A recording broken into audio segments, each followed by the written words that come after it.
Muchas gracias por asistir a esta visita guiada, hoy sábado por la tarde, además un día precioso, muy luminoso. Recuerda aquellos versos de Antonio Machado, ¿no? En Collioure, ¿no? Estos días azules y este sol de la infancia, decía el poeta, ¿no? En sus últimas horas de existencia, ¿no?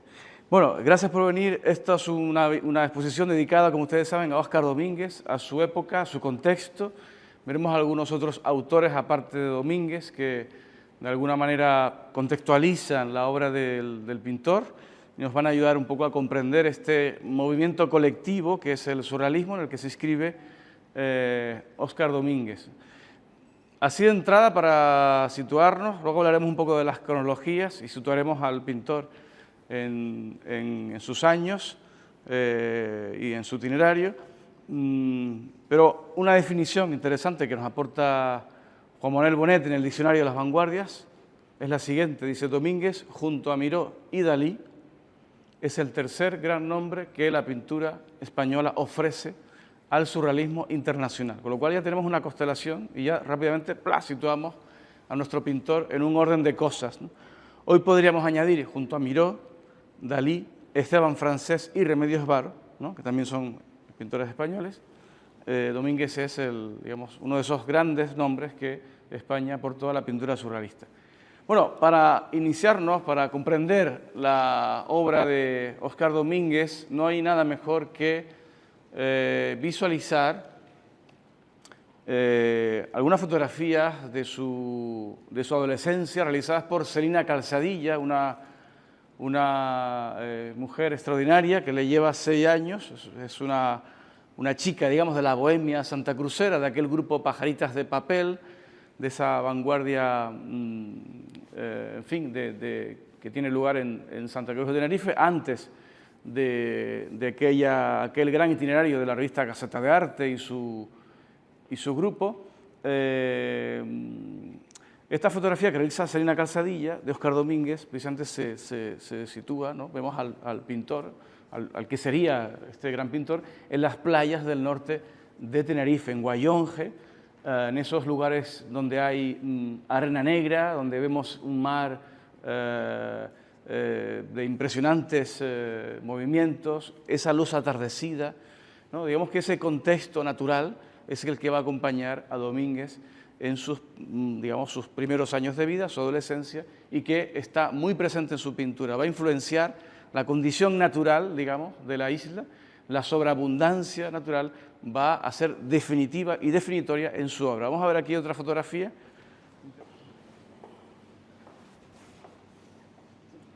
Nombro a Celina Calzadilla porque luego veremos algún autorretrato con la figura de este personaje importante para la vida de Óscar Domínguez y que tenía una cámara de fotografías, por lo tanto pudo hacer estas fotos maravillosas. Aquí vemos de nuevo a Óscar con varios amigos. Yo creo que es una fotografía que nos concierne a todos.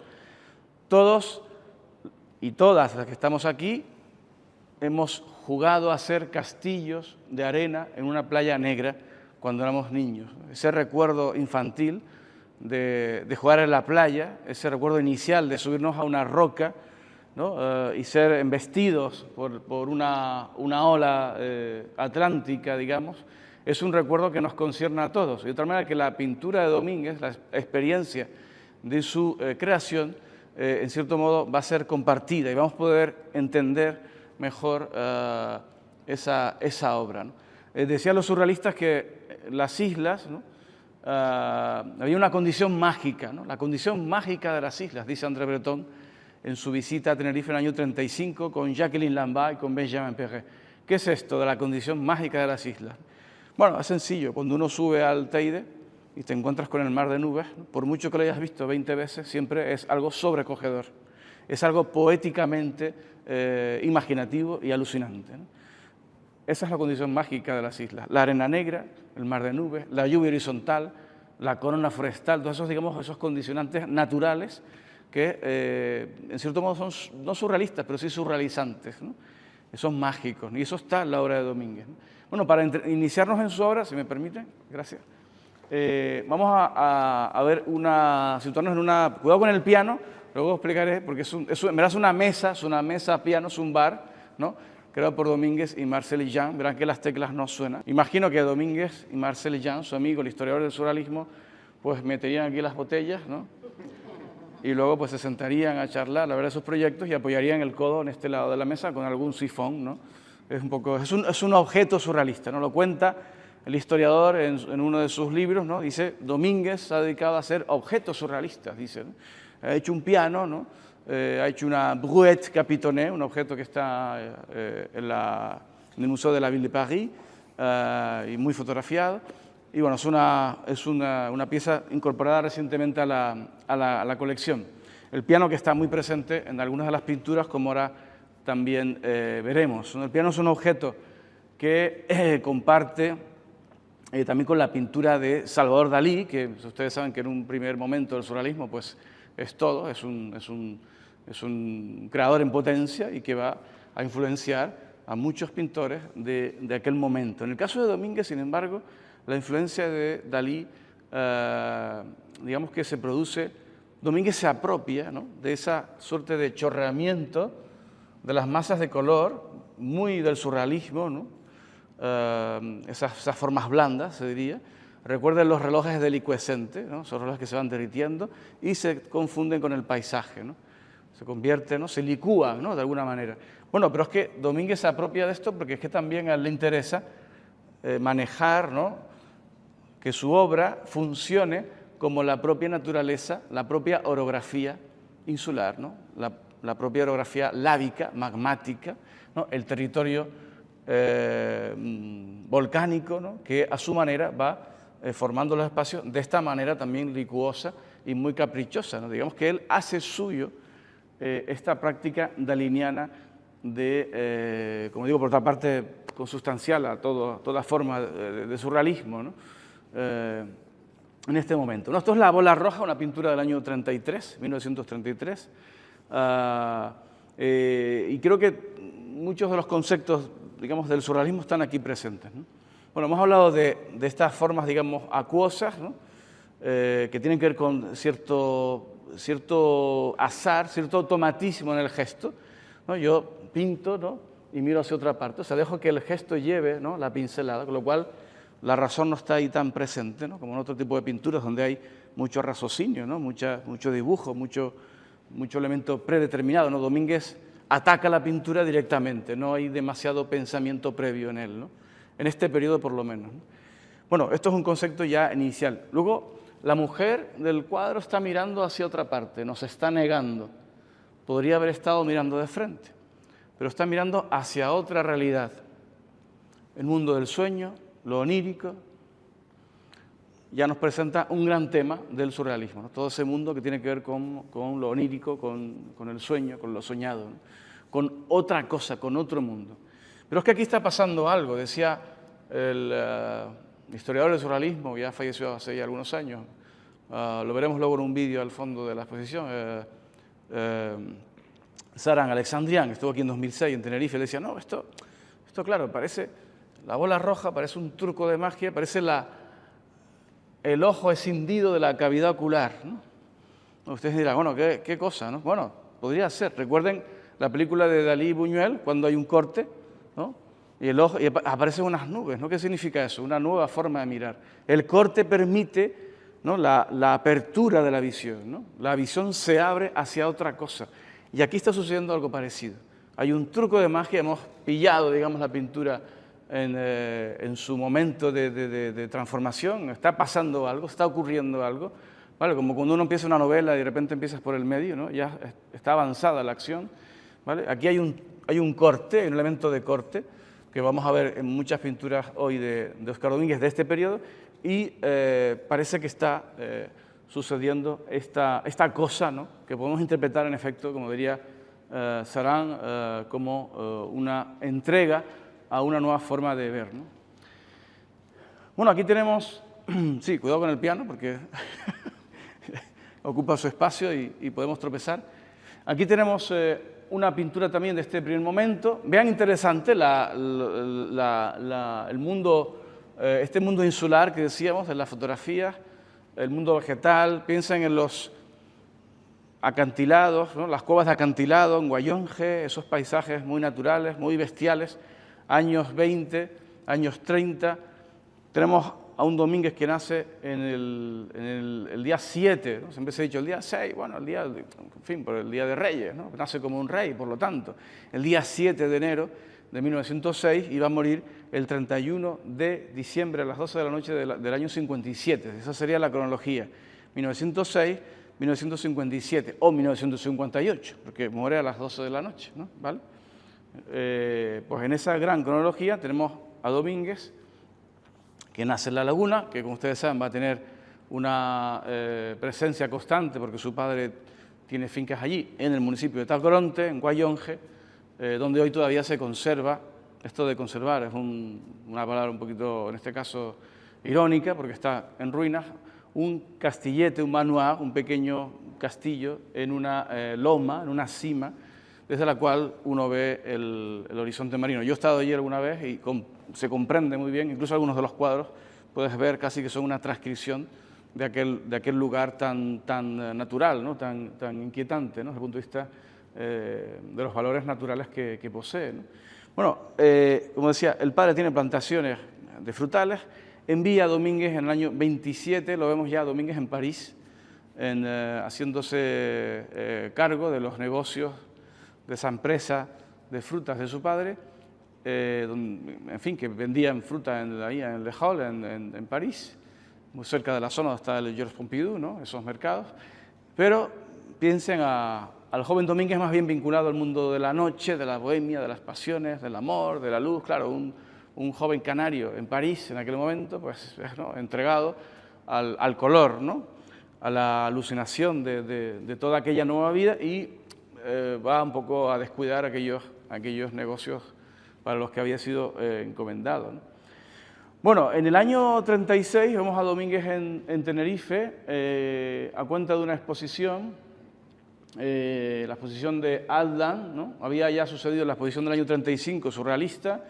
El año siguiente, en el 36, vemos aquí a Eduardo Westerdal delante de algunas piezas muy significativas de Óscar Domínguez. Había 6 en ese muro, la fotografía solo refleja 3. Vemos que esta composición surrealista es esta que está aquí, que decíamos, ¿no? Esa mirada, digamos, del norte insular, una isla en el horizonte, las vegetaciones, los cornicales, ¿no? Esa transformación geológica del paisaje. Vemos aquí Cova de Guanches, que lo vamos a ver ahora que está allá, un préstamo del Reina Sofía, es la pieza que está central en la sala, y la máquina de coser electrosexual, ¿no? Que habrán visto en prensa hace unos meses, se intentó adquirir por parte del Cabildo Insular de Tenerife sin éxito, aunque se hizo un gran esfuerzo, o sea, se actuó con responsabilidad y con consecuencia, aunque no se logró, y la pieza que está al fondo del bolso estaría, digamos, en este ámbito de la izquierda, en esta fotografía, ¿no? Hemos denominado Cueva de Guanches precisamente a esta sala, precisamente en beneficio, ¿no? de esta pintura, ¿no? ¿Por qué Cova de Guanches? Bueno, es una pintura muy significativa dentro de la trayectoria de Óscar Domínguez y para la vanguardia insular por muchos motivos, ¿no? Hay que decir que perteneció a Pedro García Cabrera, el poeta, surrealista, grandísimo poeta, y que es una pintura que difícilmente sale de la colección del Reina Sofía, o sea que en esta ocasión ha venido para esta exposición, pero es una obra complicada. O sea, saben que los préstamos entre museos pues también se acuerdan y a veces es difícil porque hay exposiciones comprometidas y programaciones y es complicado a veces conseguir que venga una obra en un momento dado sin romper, ¿no? otro proyecto previo, con lo cual, bueno, pues esto complica la cosa, ¿no? En esta ocasión preside esta sala. Bueno, vean, en una primera lectura surrealista podemos pensar que, bueno, lo que se ha dicho siempre, ¿no? la parte consciente del individuo, de todos nosotros, ¿no? Y la parte inconsciente, ¿no? Lo que está abajo, ¿no? Esto sería, digamos, la comparación, ¿no? La comparativa, ¿no? La parte consciente de nosotros sería una pequeña parte, pero el sueño, lo irracional, las pasiones ocultas, ¿no? Lo instintivo, ¿no? Estaría en esa parte sumergida. Primera lectura. Bueno, segunda lectura, más interesante incluso aún, ¿no? Este personaje que está pescando aquí arriba representa el presente, el hoy. Pero es que al mismo tiempo, de forma enterrada, de forma sumergida, está ocurriendo en este momento todo esto, ¿no? Esa especie de putrefacción del tiempo, de la vida anterior, del pasado prehispánico, primitivo, de Canarias, ¿no? Que está ahí acumulado. Uno va al Teide, llega a la curva, ¿no? A la tarta que le decimos, ¿no? Y de repente ves este corte, ¿no? Estratigráfico, este corte geológico, con distintas manchas de color, ¿no? Y ves las capas de la Tierra. La memoria, por lo tanto, escondida, la memoria enterrada, los años, los pueblos, las gentes que han vivido, ¿no? Que han estado antes que nosotros y que de alguna manera forman una masa informe, putrefacta, como vemos aquí, de ese tiempo detenido, congelado, pero que está al mismo tiempo presente, ¿no? El otro día le preguntaba a un amigo fotógrafo, Efraín Pinto, le decía, ¿tú qué edad tienes? Me decía, yo, un señor que tiene ya 83, me parece, me decía, no, yo tengo 15 años, y tengo 25, y tengo 30, y tengo 50, y tengo 60, y tengo 83, ¿no? Y yo digo, ¿cómo es eso, no? Dice, no, es que yo soy la suma de toda esa memoria, ¿no? De alguna manera esta pintura viene a hablarnos de esto, ¿no? Claro, es una gran interrogación sobre el origen de Canarias, sobre el tiempo pasado, ¿no? Sobre ese tiempo extraño del que se sabe pues algo, pero también más bien poco, ¿no? Y que siempre viene, digamos, decorado, ¿no? Acompañado por un gran halo de misterio, ¿no? Mítico incluso, ¿no? El tiempo aborigen, ¿no? Aquí vemos formas caprípedes, luego si se acercan verán personajes incluso, ¿no? Saltando con palos.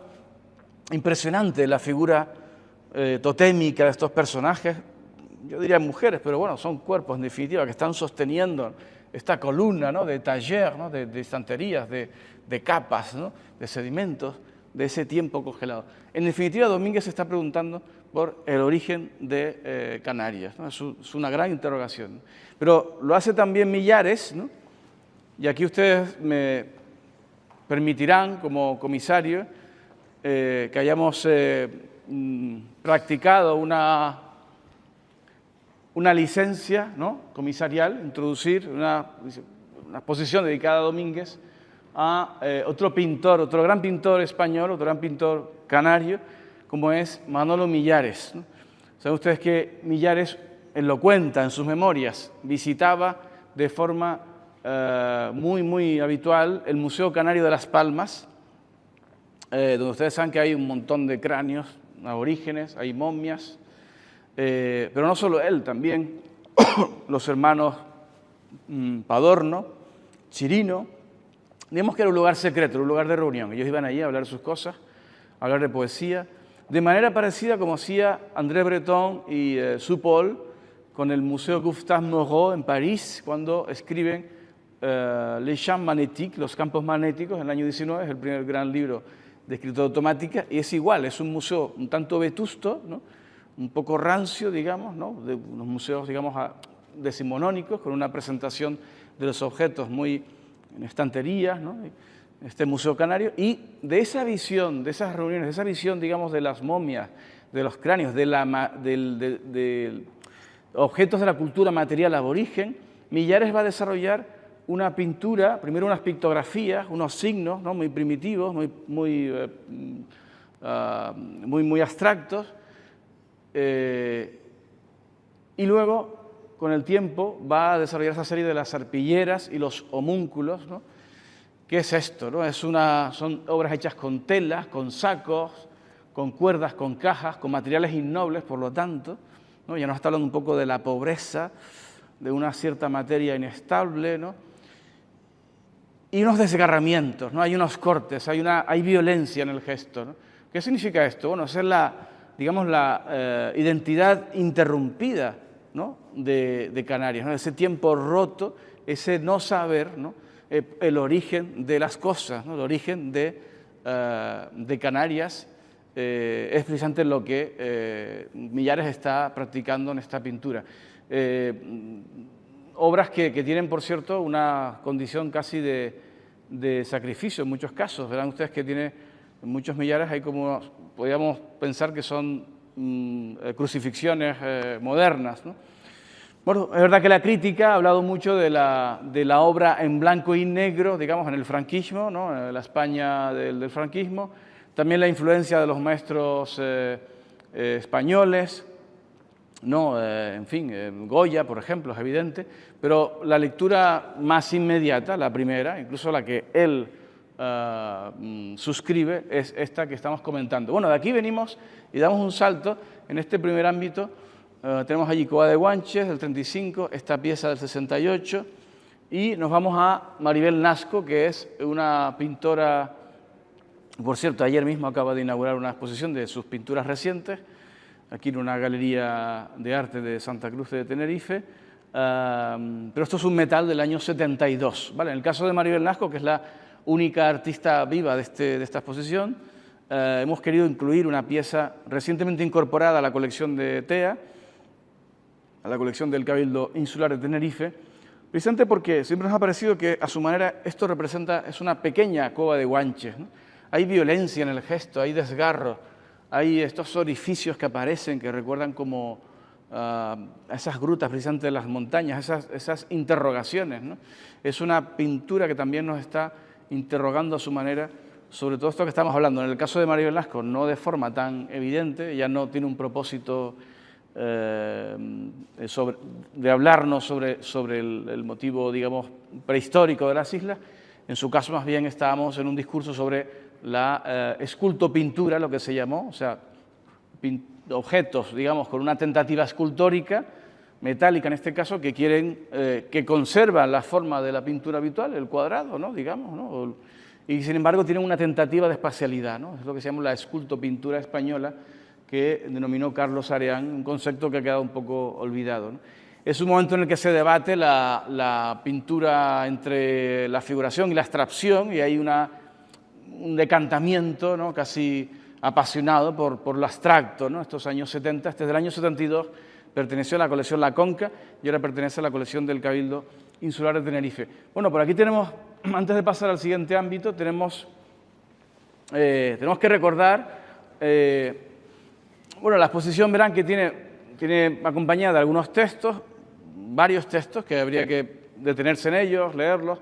Les invitamos, por lo tanto, porque en esta visita es muy complicado abordarlo todo, pues ya venir con más calma y detenerse un poco más. No podemos dejar de mencionar a los compañeros de viaje de Óscar Domínguez, en ese primer momento también insular, como son los compañeros de la revista Gaceta de Arte, ¿no? Que es una revista no surrealista, es una revista abierta a todo lo nuevo que está pasando en Europa. Fíjense, entre el año 32 y el año 36, ¿no? El alzamiento militar va a acabar con esa aventura, pero ahí tenemos al poeta icodense, a Emeterio Gutiérrez Albelo, tenemos a Pedro García Cabrera, Agustín Espinosa, el escritor de Los Realejos, está Eduardo Westerdal, que es el director, evidentemente. En fin, y Domínguez está en París. Domínguez, en verdad, va y viene, ¿no? En varias ocasiones, pero hace un poco como de corresponsal, ¿vale? En aquel lugar tienen ustedes algunos libros editados por la revista Gaceta de Arte, muy significativos y que sin duda forman parte de nuestra historia poética, literaria y artística. Bueno, para acabar este primer ámbito, hay varias piezas realmente inéditas, préstamos que vienen de unas colecciones muy importantes, esta de París, por ejemplo. Son pinturas que difícilmente vamos a poder volver a ver, por lo menos pronto, porque son préstamos de colecciones privadas. Y esto es una lata, ¿no? Cuando le dices a un coleccionista, préstame una pintura durante 6 meses y tiene que quitarla de su salón para enviarla, ¿no? a un museo y entre tanto pues esperar a que retorne, ¿no? Con mucha generosidad la Galería Malangue de París nos ha prestado esta pintura. Muy extraña, todo parece ser el sueño casi de un personaje, un guardia civil que está aquí sumergido y en ese pensamiento, ¿no? Vemos también elementos que recuerdan a motivos insulares, ¿no? Los muros, las piedras, este cuerpo dormido, sumergido en un bloque de hielo, ahí detenido como el tiempo encapsulado, y nos recuerda también por el cuerpo y por la piedra sacrificial a la máquina de coser electrosexual. Es una pieza del mismo año, 35-36, que yo pienso que viene a ser como una especie de pareja de aquel cuadro importante. Aquí lo que decíamos también antes, esta pintura del año 33, que perteneció a otro escritor de Gaceta de Arte, Domingo López Torres, una pintura donde aquí vemos claramente sí, elementos surrealistas y una presencia muy grande de esos horizontes, de ese paisaje insular, y luego formas muy extrañas, estos labios que se abren en el cielo, que parecen abrir como, ¿no?, unas aperturas, ¿no?, dentro del espacio, elementos de corte nuevamente, que van a recordar también los abrelatas que ahora veremos en otras pinturas, y luego la presencia de estas formas blandas que derriten y que unen un poco los espacios. En el surrealismo la metamorfosis es la madre del cordero y en el caso de Domínguez está muy presente. Hay que decir que López Torres, por cierto, con ustedes, bueno, es un grandísimo poeta, con una producción en cierto modo escasa. Habría que pensar si un solo libro o 2 libros de poemas son suficientes, en el caso de un escritor, para crear una conmoción, ¿no?, en lo literario, ¿no? O sea, para crear un hueco, para tener presencia, para abrir un capítulo de excepción, ¿no?, dentro de la historia de la poesía. En el caso de López Torres podemos decir que sí, ¿no? Es un poeta cabal, ¿no? Y la historia pues trunca el viaje de este poeta que acabó, como ustedes saben, lanzado dentro de un saco y con piedras al fondo del mar aquí en Santa Cruz. Cuando uno baja por la calle del Castillo, llega a la Plaza de España y mira, ¿no?, un día como hoy, azul, ¿no?, el horizonte marino, ¿no?, pues puede apreciar, digamos, esas 2 lecturas, ¿no?, la de ese día bello, pero luego hay una lectura política del paisaje, ¿no? Digamos, lo que está sumergido, lo que está enterrado, ¿no?, esa historia de Canarias que, bueno, pues se padeció en aquellos años. Por lo tanto, bueno, como digo, esta pintura perteneció a Domingo López Torres, Pedro García Cabrera. Vean que realmente las colecciones de procedencia, pues en muchos casos vienen de este círculo de amigos, de poetas. Podemos acceder al segundo ámbito. Entonces, bueno, aquí tenemos, ¿qué tenemos aquí? El Drago de Canarias, año 33, una pintura cedida por la Fundación Abanca. Esta es una obra que marca un momento en la pintura de Domínguez. Vean qué interesante. Esta parte inferior podríamos pensar en una balaustrada o en raíces, ¿no? Vean ya otro concepto interesante del surrealismo de esos años, ¿no?, la imagen doble, la imagen daliniana o paranoica, ¿no?, la paranoia de la visión, ¿no? O sea, una cosa que es esta y la siguiente, ¿no?, una imagen doble, incluso triple en ocasiones, ¿no? Pero esa balaustrada nos indica casi que el pintor se está, no asomando, se está alongando al sueño, de nuevo, del origen del tiempo, ¿no?, que representa un drago, ¿no?, situado de forma totémica en medio de la escena, ¿no?, como si fuera una columna vertebral, ¿no? Y además es un árbol, ¿no?, que está siendo fecundado y fecundante. Vemos un cuerpo femenino, el agua, que por supuesto nos indica la materia vital, el abrelatas, ¿no?, que está permitiendo la apertura, ¿no?, la floración de los elementos. En el caso de Domínguez, el abrelata, digamos que es como la Venus de Dalí, esas gavetas que abren el cuerpo de la mujer, ¿no?, abriendo el interior, ¿no? Pues Domínguez utiliza este procedimiento parecido, que es ir abriendo los espacios con este juego muy, muy divertido, ¿no? Bueno, es el drago, sí. Para nosotros es un árbol cotidiano, para los hombres y mujeres insulares, un árbol cotidiano, en nuestro paseo habitual. Nos tropezamos en la laguna, por la calle San Agustín, aquí en Santa Cruz, en fin, en Tacoronte, por supuesto. Pero Domínguez está pintando, no un drago, está pintando el árbol del mundo, el árbol de la vida. Es el árbol arquetípico que está presente en todas las culturas, ¿no? Siempre hay una montaña, siempre hay un árbol, siempre hay elementos muy esenciales que adquieren una connotación simbólica, ¿no? Quiero decir que debemos desprendernos de la anécdota, ¿no?, y situarnos en ese orden de cosas, ¿no? Domínguez eleva la representación del drago a la categoría de un símbolo que en su caso incluso tiene connotaciones vitales y autobiográficas. Ustedes saben que en Tacoronte, pues Domínguez en el jardín de su casa y en todo aquel lugar, pues convivía con esta visión del árbol, digamos, milenario, formado por cientos de brazos que tienden hacia arriba y que se van, digamos, multiplicando, ¿no?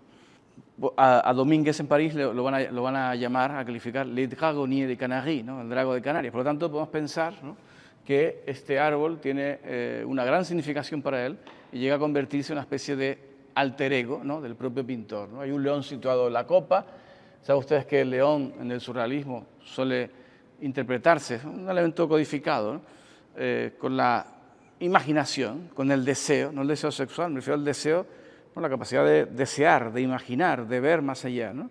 Bueno, ese es el drago de Canarias. El Domínguez introduce algunos elementos. Aquí vemos, por ejemplo, la sangre de drago, ¿no?, que nos hablan también de esta condición mítica del árbol. Él no es ajeno, no ignora estas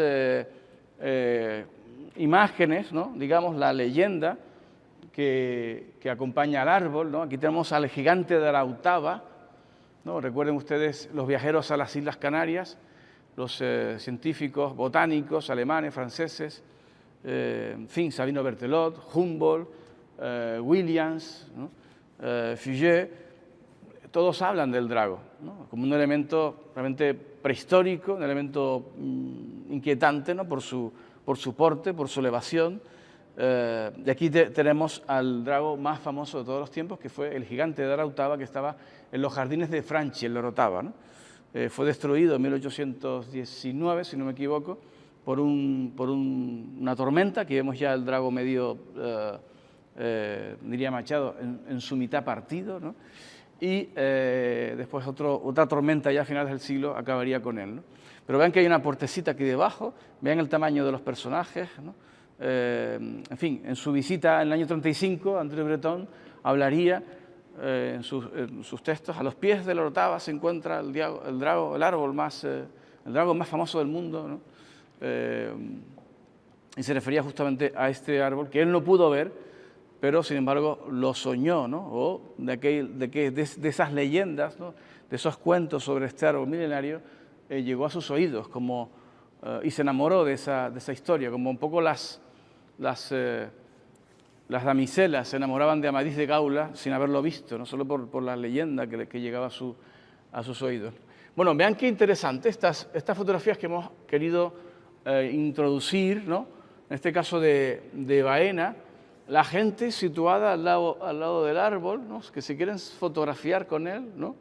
Es un elemento, por lo tanto, que los identifica como pueblo, es un elemento, digamos, natural, que se hace propio y que nos indica que el árbol, en cierto modo, el drago, ¿no?, es un elemento de continuidad, ¿no?, entre el presente y el pasado. Ese árbol estaba allí, ¿no? Alguien lo vio hace muchos años y está presente hoy, ¿no? Es interesante, ¿no? Un elemento, un árbol jurásico, prehistórico, que conecta, como digo, esa línea de continuidad en el tiempo anterior y el presente. No podemos olvidar también ustedes saben, la leyenda, ¿no? Hay un jardinero que le pregunta, un viajero francés que le pregunta al jardinero por la leyenda del drago. Dice, bueno, es que claro, si le cortas una rama al drago, le van a salir 10 cabezas como al dragón, ¿no? Bueno, dragón, había un dragón, dice la historia, que custodiaba el jardín de las Hespérides, que eran Canarias, y por lo tanto toda ese trasiego mítico del árbol, ¿no?, pues Domínguez intenta recogerlo, ¿no? Digamos que de alguna manera el drago es la reminiscencia de ese guardián de las Hespérides, ese dragón que custodiaba las manzanas de oro. Bueno, aquí tenemos otra representación también del drago, año 38, una pintura que se llama Los sifones, una obra muy surrealista, muy también de motivos insulares. Aquí casi podemos adivinar esa suerte de volcanes en línea, ¿no? Podemos pensar en el gesto pictórico que ya empieza a participar lo que va a ser la pintura cósmica, llena de espirales, de movimientos, de círculos. Esta materia acuosa de la decalcomanía, la parte inferior de la pintura, el mundo de las madréporas, de los corales, ¿no?, hecha a base de tinta, y luego el cielo muy a lo Yves Tanguy, ¿no?, este cielo lunar plateado, ¿no?, del fondo, ¿no? Bueno, no sabemos qué ocurre, no podemos introducirnos, interpretar una pintura surrealista de un modo racional, no es posible. Pero es verdad que Paul Éluard, el poeta, dice en uno de sus versos: el mundo es azul como una naranja. Entonces, claro, ahí vemos que hay un trasvase de cualidades, ¿no? Y aquí pasa algo parecido. Los dragos ceden su esbeltez a los sifones, ¿no?, que se elevan, ¿no?, en el paisaje. Los sifones adoptan la espita, ¿no?, intercambian sus hojas por espitas de sifones y a su vez están como, ¿no?, como chorreando materia gaseosa que se va perdiendo en el tiempo. Es una cosa muy extraña. Es verdad que en francés être sifoné es estar chiflado, no estar loco, estar chiflado, que va un poco más allá de la locura. Por lo tanto, yo siempre he pensado que esta especie de liberación de grumos, ¿no?, pues tendría que ver, ¿no?, con una suerte de liberación de impulsos, a lo mejor imaginativos, o de una elocuencia imaginativa, desbordante y desbordada. Bueno, vamos a acercarnos a esta pintura de aquí, de Óscar Domínguez también, año 38, litocronismo. Bueno, en este caso esta es una de las obras más significativas de la colección, también una pintura que no se había mostrado antes en exposiciones surrealistas. Vean qué interesante, el momento del litocronismo, una teoría de Domínguez que elabora junto con otros amigos, especialmente con Ernesto Sábato, novelista antes de ser novelista, con el que coincide en París. Litocronos, litocronismo, ¿no? Lito, piedra, cronos, tiempo, ¿no? O sea, el tiempo detenido en la piedra, ¿no?, o la piedra, ¿no?, que va, digamos, a metamorfosearse, ¿no?, en elementos. Aquí vemos las montañas, casi parece un paisaje de Grenoble, en Francia, ¿no?, y de repente estos seres que surgen, ¿no?, muy imbricados, ¿no?, diría Juan Ramón Jiménez, en lucha hermosa de amor, lo mismo que un fuego con su aire, ¿no?, el fuego con el aire, ¿no?, esa especie de engarce imposible de desatar, ¿no?, la metamorfosis en estado puro a la que asistimos, ¿no? Vean que son montañas, que son seres, ¿no?, que son figuras, que son rocas, rosas, pájaros, aves. Vemos cómo todo está ahí mezclado, lo geológico, lo orgánico, ¿no? Decíamos antes que la metamorfosis era la madre del cordero. Aquí yo creo que se ve muy claramente esta capacidad bestial de Óscar Domínguez de presentarnos imágenes muy sorprendentes, ¿no? Para eso tenemos una pintura clave también en su trayectoria, para hablarnos de la condición iconográfica de Óscar Domínguez.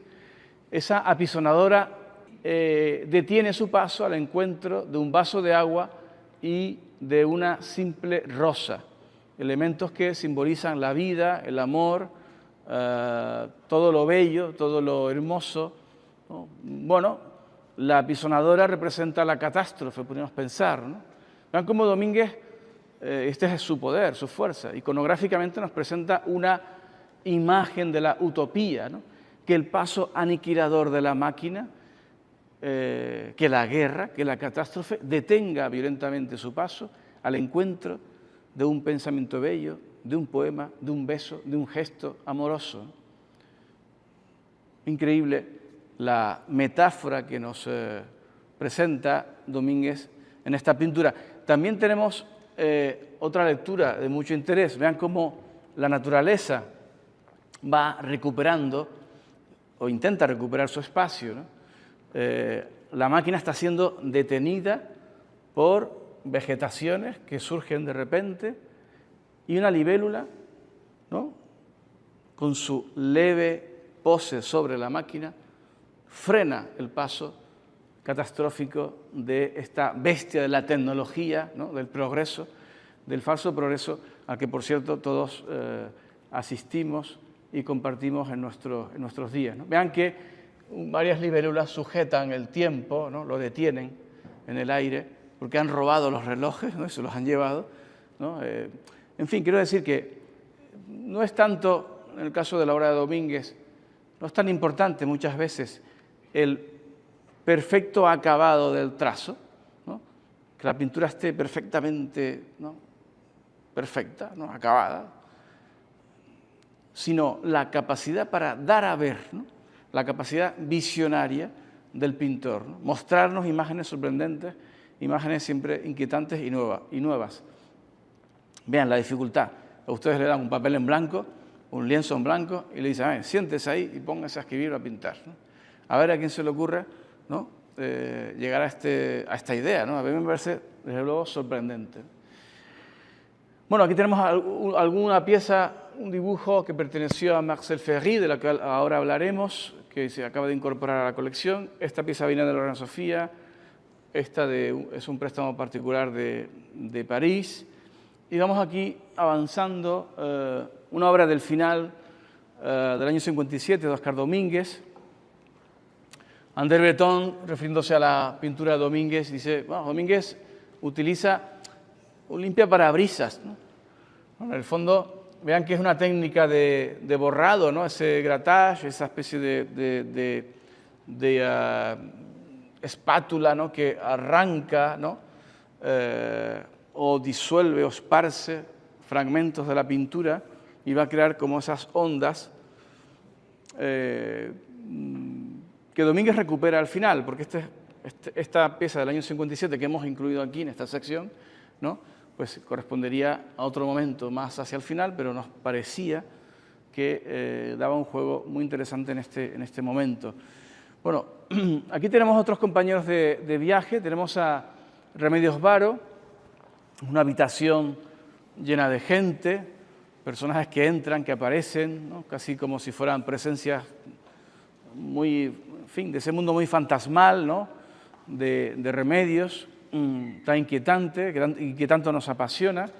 Es una pintora que va a compartir con Domínguez varios momentos de su trayectoria vital. En el año 35 la vamos a ver en Barcelona, con Oscar, haciendo algunos, y con Esteban Francés, haciendo algunos cadáveres exquisitos.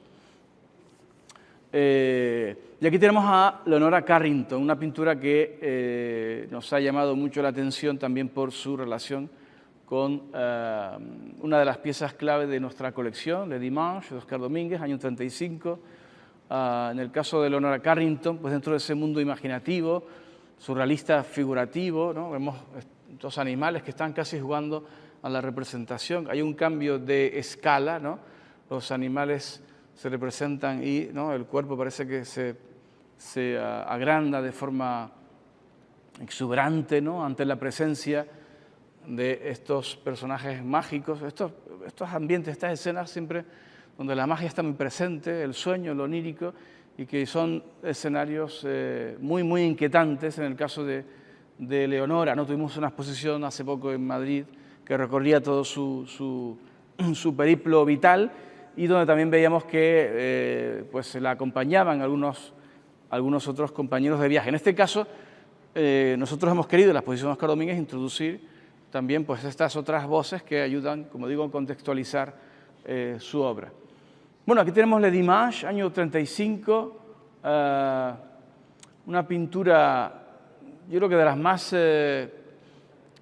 complicadas de interpretar, ¿no? Es difícil, ¿no? Es difícil dar una lectura a esta pieza. El corte del cristal que divide los fragmentos de los animales, de los caballos, podríamos pensar que divide dos mundos, ¿no? El sueño y el mundo real, ¿no? Pero no, porque las dos realidades son igualmente oníricas, ¿no? Así que por ahí no podríamos entrar, ¿no? Va a ser bien difícil, ¿no? Interesante la construcción metonímica de los caballos, ¿no? El todo por la parte, recuerden, ¿no? Un personaje que está hecho con diversos elementos de muchas cosas, anclas, peces, pájaros, mariposas, hojas, labios, ¿no? Y van, ¿no? Construyendo el todo, ¿no? Esto es muy interesante, este procedimiento de Oscar, ¿no? Bueno, siempre se ha hablado en el caso de Domínguez, de su condición, digamos, tragicómica, lo decía Patrick Balver, ¿no? Esa especie de dualidad que lo acompaña en lo personal, en lo vital, pero que de alguna manera se va a introducir en su pintura. Estamos acostumbrados a ver esos leones bicicletas, ¿no? Un león que va hacia un lado y la bicicleta hacia el otro, ¿no? Intentan, ¿no? Y no pueden, ¿no? Casi como si nos indicara que hay como dos personalidades en una, o dos direcciones opuestas, ¿no? Aquí ocurre algo parecido, ¿no? La dualidad, ¿no? Decía Patrick Balver, Domínguez, ese gran niño con el mentón imperial, ¿no? Un príncipe, ¿no? Decía, en la vitalidad, en el color, en la luz, y sin embargo, con esa materia gris, con ese carácter trágico que lo va a acompañar, ¿no? De alguna manera podemos pensar que esta pintura participa de algo de esto, ¿no? En cualquier caso, si yo tuviera que darle un título a esta pintura, si ustedes se fijan en la cometa, hecha con labios, ¿no? Aquí, yo hablaría de Elogio del Amor, ¿no? Por dar un título así como muy rotundo, ¿no? Y que nos hablara un poco de la historia de la pintura, porque esta pintura, si se fijan aquí, verán que aparece acompañando a Domínguez, una foto maravillosa que nos envió hace ya algunos años un amigo de París preguntándonos, ¿quién es esta? ¿Usted conoce a esta señora? ¿No? Por supuesto, es Marcel Ferry, ¿no? Una de las mujeres más importantes en la vida de Oscar. Ellos fueron compañeros de viaje en el año 35, 36, algo del 36. Y en algunas cartas, Domínguez le dice a Marcel Ferry, te dejo algunos cuadros y algunas cosas en el apartamento de Marcel Jean, ¿no?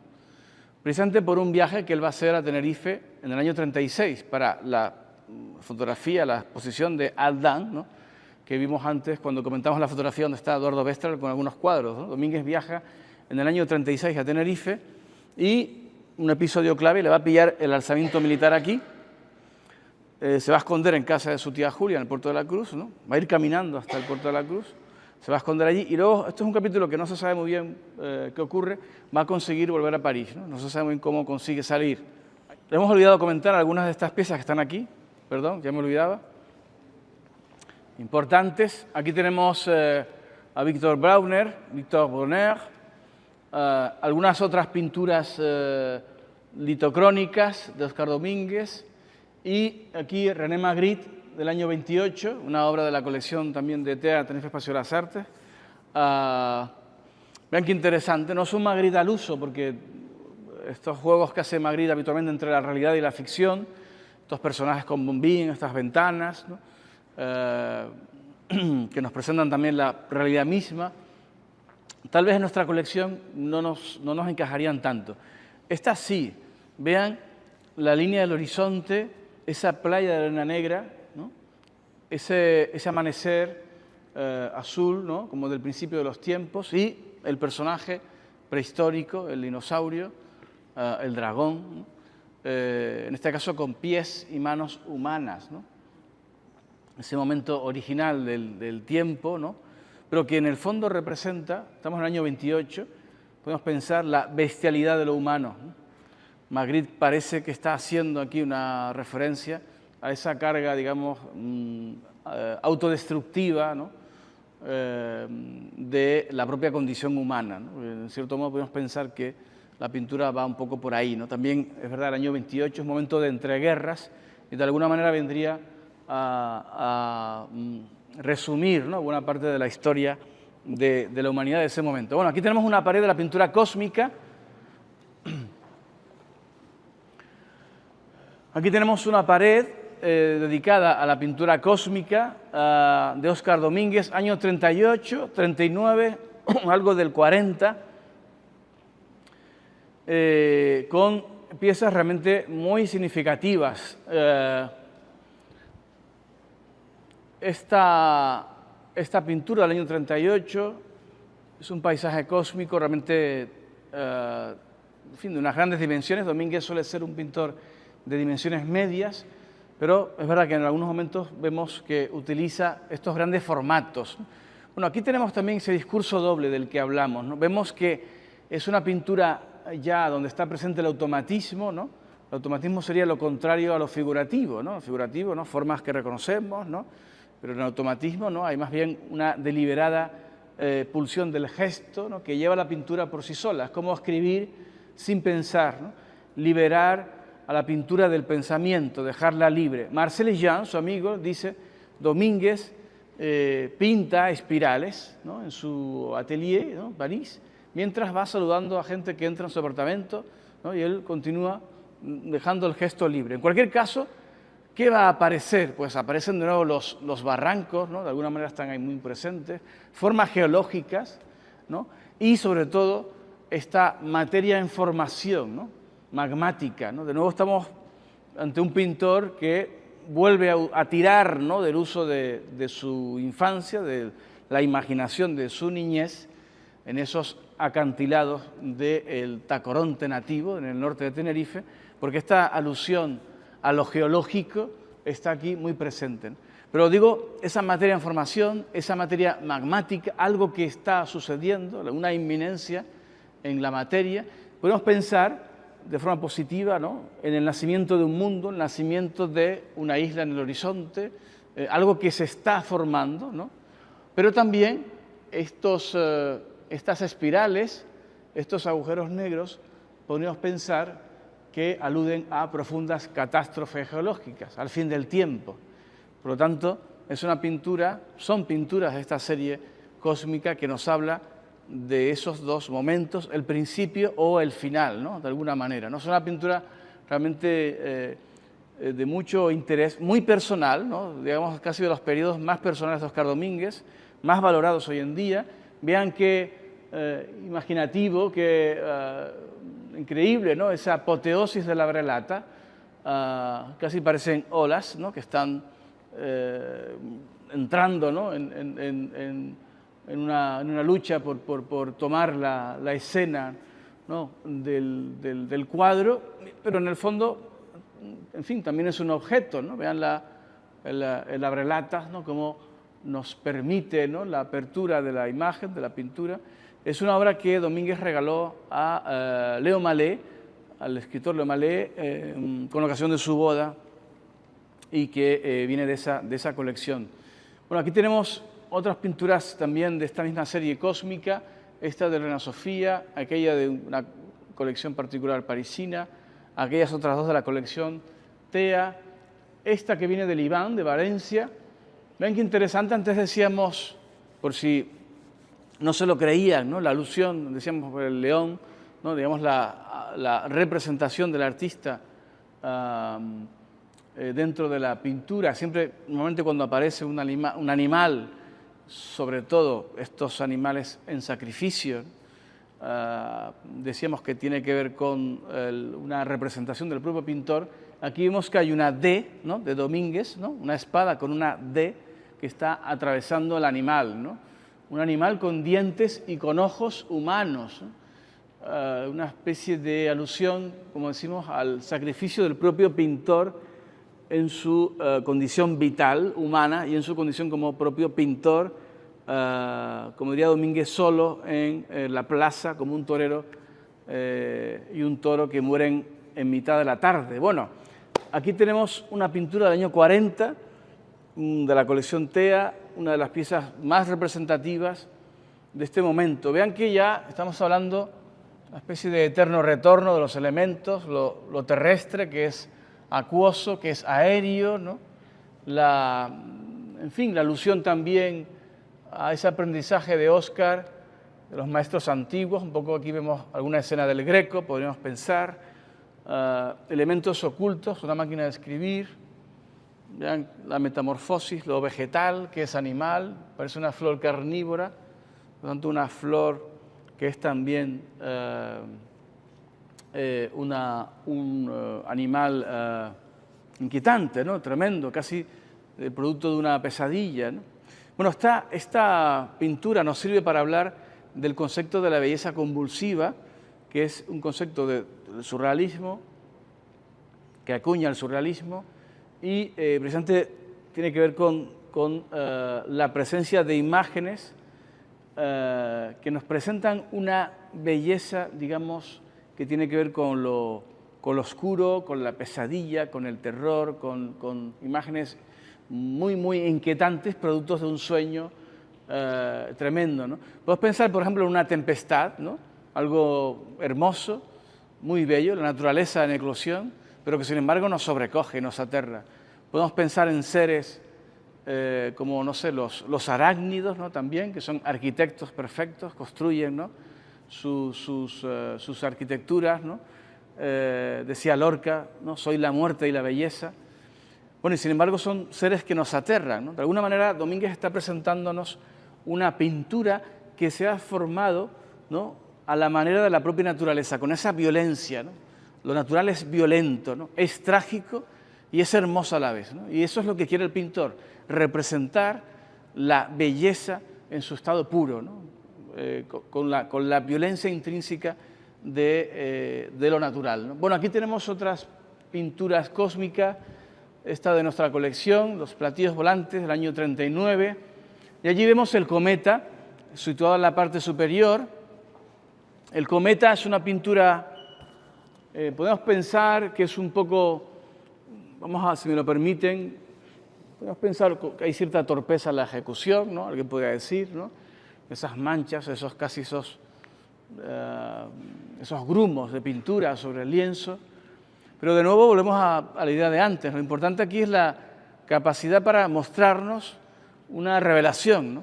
Una imagen visionaria. Flammarion, el historiador francés, hablaba de que el mundo acabaría con la colisión de un cometa sobre la Tierra.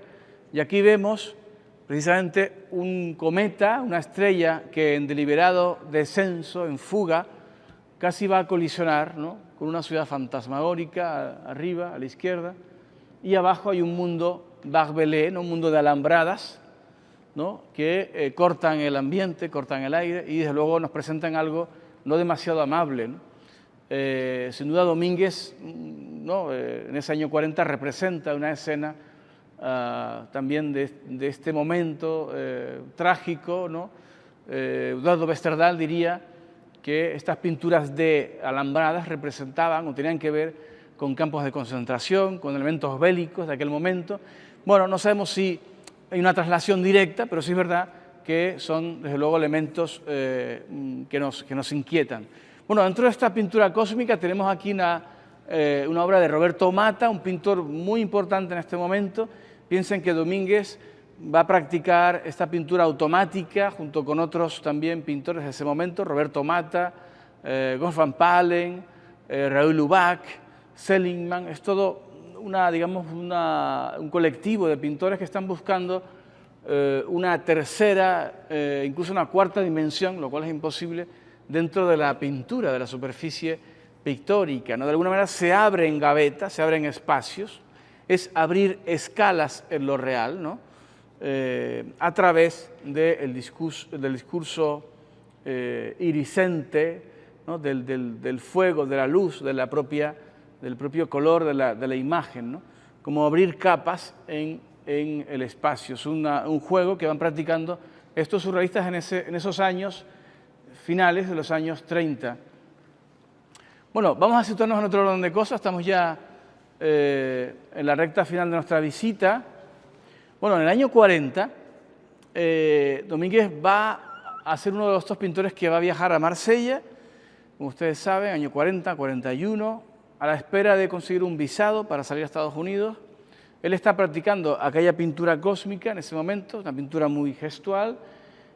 Podemos hacernos la pregunta qué hubiese pasado si Domínguez logra salir, no lo consigue. No lo consigue Oscar Domínguez, no lo consigue Jacques Herol, no lo consigue Victor Brauner, sí lo conseguiría P. Guggenheim, André Breton, Jacqueline Lambert, Marcel Duchamp, Max Serre. Todos esos salen desde el puerto de Marsella hacia Estados Unidos, pero Domínguez va a volver hacia París, va a volver sobre sus propios pasos y en esos años 40 pues se va a aproximar a otros pintores españoles, especialmente a Pablo Picasso, con el que ustedes saben que normalmente en fin, lo visita en su casa parisina. Los pintores españoles de esa llamada Escuela de París van a verse casi todos los días, van a comer juntos, van a estar muy presentes en muchos momentos, en muchas actividades en pro de la República Española. ¿Qué hablarían los españoles en esos momentos? El tema de siempre, decía Max Sau, ¿no? Es que siempre se hablaba de la Vuelta a España, ¿no? Y de la caída de Franco, ¿no? Una especie de tiempo de ansiedad, ¿no? Que no llegó a cuajar, que no llegaría a formular, pero que estaba muy presente en la mente de todos estos pintores de aquel momento, ¿no? De esa aproximación a De Quirico, a Picasso, vean que a Domínguez le va a quedar un resto en su pintura, solo en el año 43, estas habitaciones, estos espacios un tanto inquietantes, ¿no?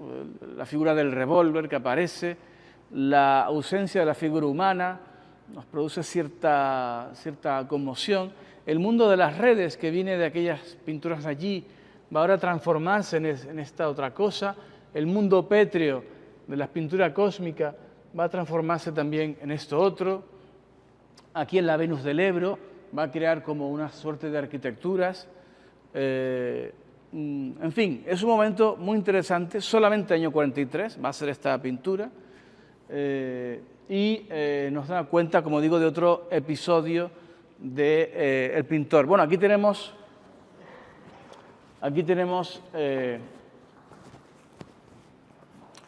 algunas pinturas del momento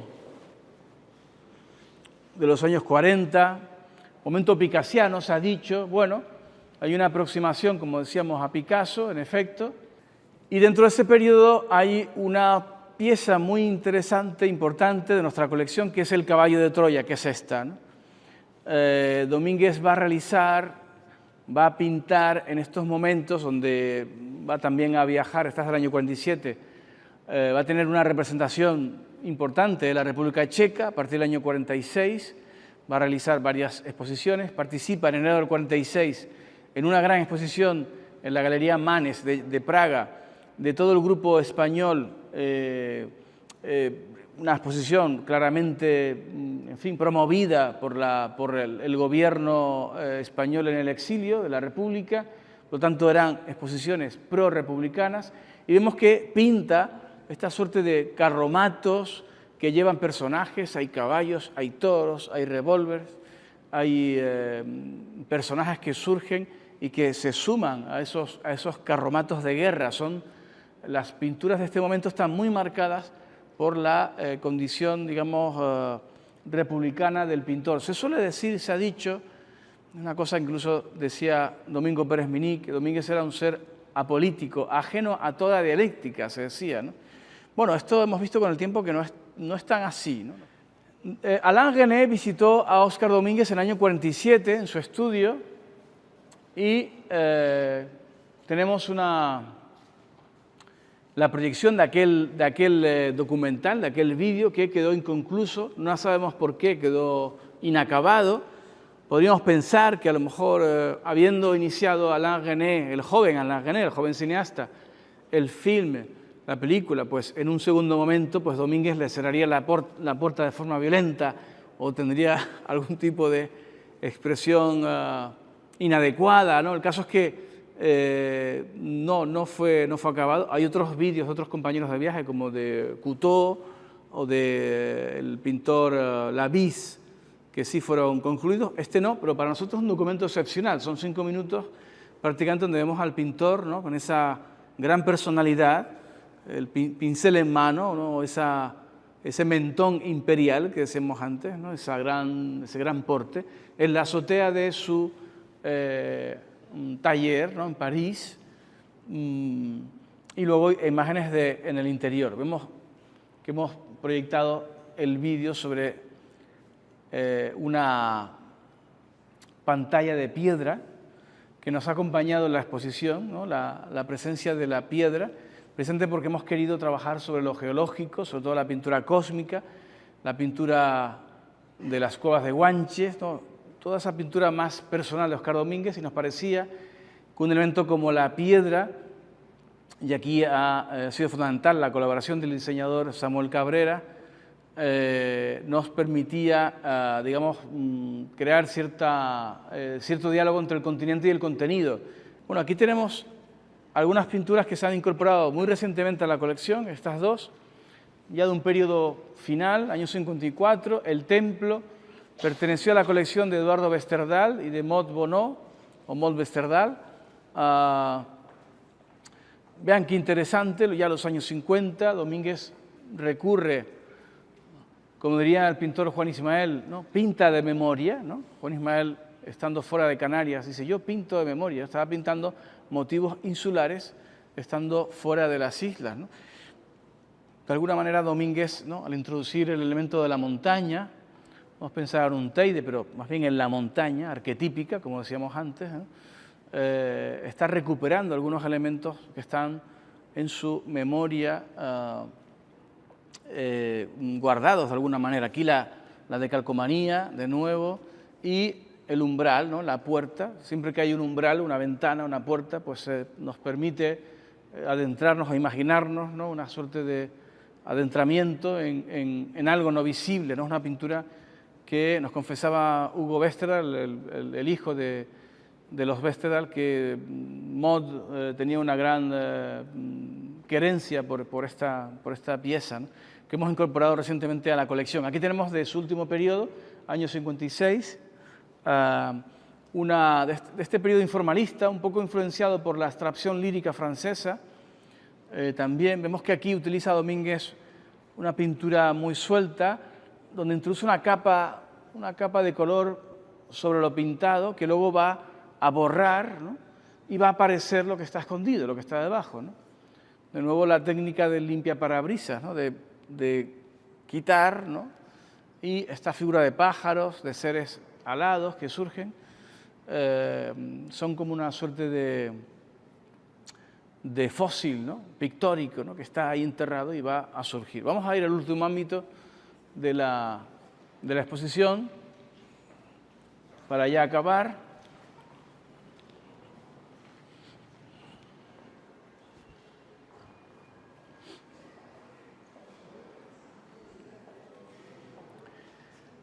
Aquí hemos presentado una gran cronología de Óscar Domínguez, que va a recorrer todo su periplo vital, ¿no? Vemos esta pintura con sombrero, que es, ¿verdad?, es una pintura que dialoga con otro autorretrato de Salvador Dalí, también con sombrero. Esta pertenece a la Fundación Caja Canarias y nos resulta interesante la alusión, decíamos antes, a Celina Calzadilla, que está aquí, que él retrata en esta pintura muy inicial, ¿no? Vemos que es una pintura de gestos muy de su primer periodo, y en este autorretrato descubrimos que en el espejo aparece también Celina, aquí soportando una peineta, pero casi a la manera de las pinturas doramas, ¿no?, que vemos estas aguadoras, ¿no?, llevando en su cabeza, ¿no?, estos elementos, ¿no? Bueno, el autorretrato del año 33 es también una obra muy significativa. Recuerden ustedes, estas son unas pinturas más comentadas, a lo mejor, la figura del pintor que está haciendo un gesto obsceno con una mano y en la otra está practicando un corte de venas, ¿no?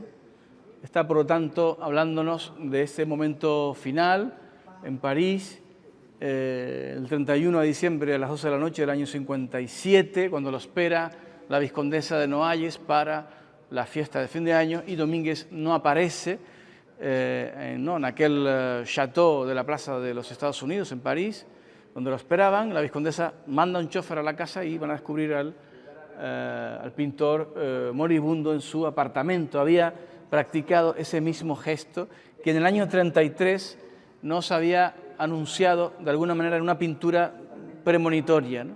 Domínguez es mucho de jugar con el humor negro, es uno de los grandes temas del surrealismo y está muy presente en su obra. El humor negro, pues, que significa jugar con esa frontera entre la vida y la muerte, entre lo serio y en fin, y la broma, ¿no? Aquí incluso nos interesa cómo este chorreamiento de la sangre del pintor va a participar también de esas formas blandas, muy lábicas, de esta pintura de los años 30. Bueno, aquí tenemos, como digo, una cronología, algunas obras de la colección. Aquí el año 40, esta foto es interesante, en Marsella, Domínguez con André Breton, con Wilfredo Lam, Elena Lam, Victor Bronner y Saskin, el actor. Y aquí vemos a la joven Aube-Louet, con 4 años. No sé si tuvieron ocasión de ver la exposición que le dedicamos a Aube-Louet, ya mayor, fue una señora de 80 y tantos, ¿no?, que hace fotomontajes y collage, y le dedicamos una exposición en el año 2017, si no recuerdo mal. Aquí tenía solamente 4 años, ¿no? Año 40, Marsella. Aquí alguna pintura del año 45 de este periodo de Domínguez tan interesante, donde se dedica a pintar en muchas ocasiones los tejados de París, ¿no? Cuando uno va, por ejemplo, al Pompidou y sube las escaleras mecánicas, llegas al último piso, en verdad el museo está afuera, ¿no? Es la ciudad, son los tejados de París, esa imagen maravillosa, pues tiene casi mucho, en fin, mucho más atractivo, ¿no?, que cualquier otra cosa, ¿no? Pues Domínguez, desde su posición en su taller parisino, va a contemplar cada día ese espectáculo y va a llevarlo al pincel en muchas de sus pinturas. Esta es la explicación, ¿no?, de muchas de esas pinturas donde hay tejados, hay ardoises, hay esas redes que se van transformando en la parte de las chimeneas de la ciudad, y aquí con un motivo claramente bélico, una pintura del año 45, ¿no? Bueno, si recuerdan la película aquella de Martín H., ¿no?, al final el chico, cuando pone el vídeo, le dice: bueno, papá, es que me vuelvo a Buenos Aires porque echo de menos los tejados de Buenos Aires, ¿no? Yo creo que esa querencia de lo urbano, ¿no?, a través de la mirada aérea, la mirada por lo alto del pintor, ¿no? Bueno, aquí tienen alguna documentación. Año 47, interesantísimo, la presencia de Domínguez en Checoslovaquia, que decíamos antes. A este periodo le hemos dedicado una exposición hace algunos años con el profesor Pavel Stepanek. Aquí vemos a Domínguez en Olomouc, en la Navidad del 47, rodeado de amigos. Es un momento realmente muy importante para él, muy lleno de vida, donde Domínguez consigue una celebridad realmente importante en aquel contexto. Y aquí lo vemos con Maud Bonneau, ¿no?, con una mujer extraordinaria. Bueno, para finalizar, simplemente vamos a comentar este muro. Nunca antes se había presentado de forma conjunta los textiles de Oscar y los bocetos iniciales. En el año 53, Domínguez va a recibir el encargo de realizar unos tapices y va a elegir motivos de diosas, ¿no?, motivos mitológicos para realizar las composiciones de estos tapices. Vemos cómo primero realiza un boceto pequeño, que luego lleva a un tamaño superior, como aquí, en el caso de Ceres, diosa Europa. Del pequeño lo lleva al formato mayor, y de aquí en la fábrica, ¿no?, pues los operarios, los maestros tapiceros, van a realizar el tapiz, ¿no? Vean qué interesante, cómo del caballo de Troya, de estas figuras que decíamos de carromatos, que aludían a la guerra, que aludían a personajes subidos, ¿no?, a carros, a caballos, a toros, llegamos a esto otro, ¿no? De alguna manera, Domínguez ha adoptado cierta alegría del color, cierta alegría en el gesto. Hemos pasado de una trascendencia muy gris, muy de colores verdosos, a algo en los años 50 mucho más ingrávido, intranscendente, juguetón, colores que recuerdan a la acuarela en ocasiones, colores muy vivos y motivos que en cualquier caso son de un optimismo y de una vitalidad impactante, ¿no? Vean, mujeres que van sobre un toro, ¿no?, llevando en este caso la constelación, la lanza, casi a la manera de un Delacroix, ¿no?, o de la Marianne francesa, ¿no?, que va llevando al pueblo, va guiando al pueblo, o aquí llevando el cereal, ¿no? Estos personajes que están subidos en carromatos, ¿no?, se han transformado ahora en este otro motivo. Vean que el Domínguez de los años 50 precisamente llega a esta conclusión de su pintura. Todo lo trágico, ¿no? Toda la presencia que decíamos, de mucha trascendencia anterior, va a ir liberándose, ¿no? Digamos, se va a ir quitando los trajes de la trascendencia y va a llegar a una pintura del triple trazo, el llamado triple trazo o pintura esquemática.